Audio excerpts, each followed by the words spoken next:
The Medium continues to make its cloud rounds and lands on Amazon Luna. So let's take a look at how their version stacks up against GeForce Now.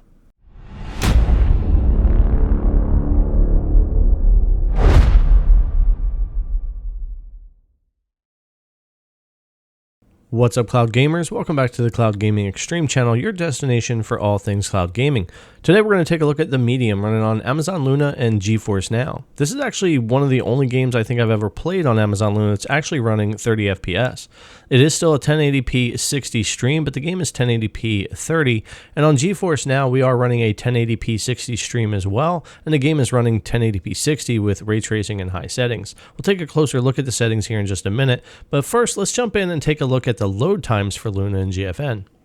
So these games do launch fairly similar, but this is a more direct port for Luna, and while both are running the PC version, it's very locked down over on Luna, and on GFN we're launching the full Steam version, and it takes a little bit longer to get into, and I think a lot of that is to do with launching Steam itself and getting that going, and also I have to choose the DirectX version. Even if I click Don't Show Me Again, I always have to do that, so I did that as quick as I could there, and we wound up at 18 seconds for Luna, and 25.5 seconds for the same point over on GFN, so not a huge difference in load times, but there are some things that could be smoothed out on GFN side to make it a little faster. As far as settings, Luna doesn't have anything really other than gamma for your display, but over on GeForce Now we have the full host of PC settings, and again we're at 1080p 60 FPS, and in advanced we do have no upscaling is needed here, but we do have ray tracing on and high settings for our textures and shadow and motion blur turned off, which is a big help here as well. With all that being said, we'll take a closer look at the Medium running on Luna and GeForce Now, and when it comes to their stream quality, the 1080p 60 for Luna has been really good the past year, and for GeForce Now, whether I'm on the 3080 tier or the priority tier, 1080p has looked really clean, and they've gotten rid of most of the pixelation issues for most of the games. Same thing with Luna, and I have very little micro stuttering or issues when it comes to motion, and sitting still, again, really clean imagery. Now we'll look at some of the graphics in this scene as well, and you can see a big difference in shadows and lighting, especially Luna, which lacks lighting altogether on the table, the chandelier, and no shadow behind her at all. So let's take a look at this in full screen as well. Over on Luna, you can see this a little bit better, and we'll switch over to GeForce Now.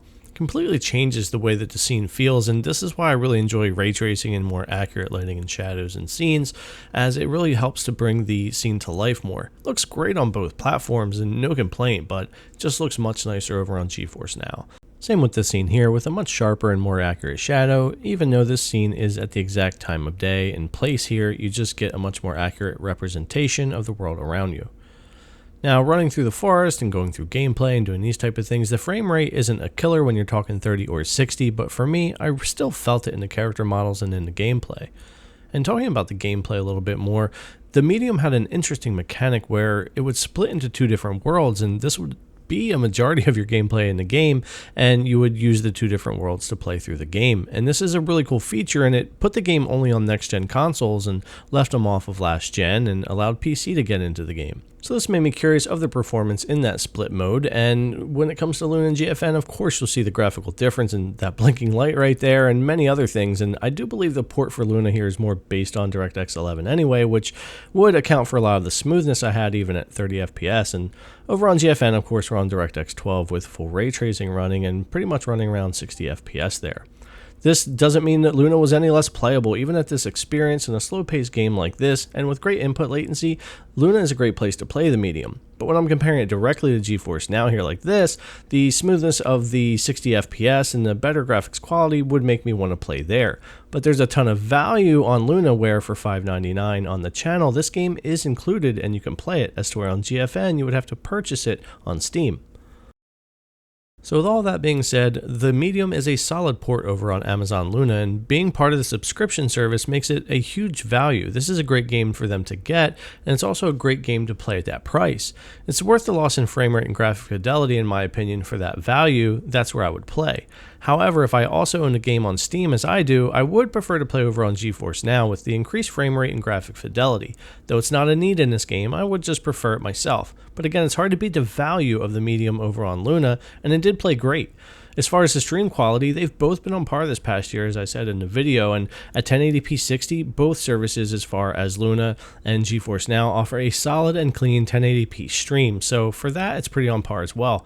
Input latency in a game like this isn't that important like a first-person shooter, but again, things felt pretty much the same for this game, so it really just comes down to value and graphical quality and the experience that you want to have, and I think no matter where you play this game, whether it be Luna or GeForce Now, you'll have a great experience. I beat this when it came out on Xbox, and I think anybody that's interested in a horror-type game like this will enjoy it. Thanks a lot for coming to check out the video. As always, we really appreciate it. If you guys haven't already, give the video a like or subscribe or hit the bell for notifications when new videos come out. Thanks again for coming to watch, and we'll see you guys in the next one.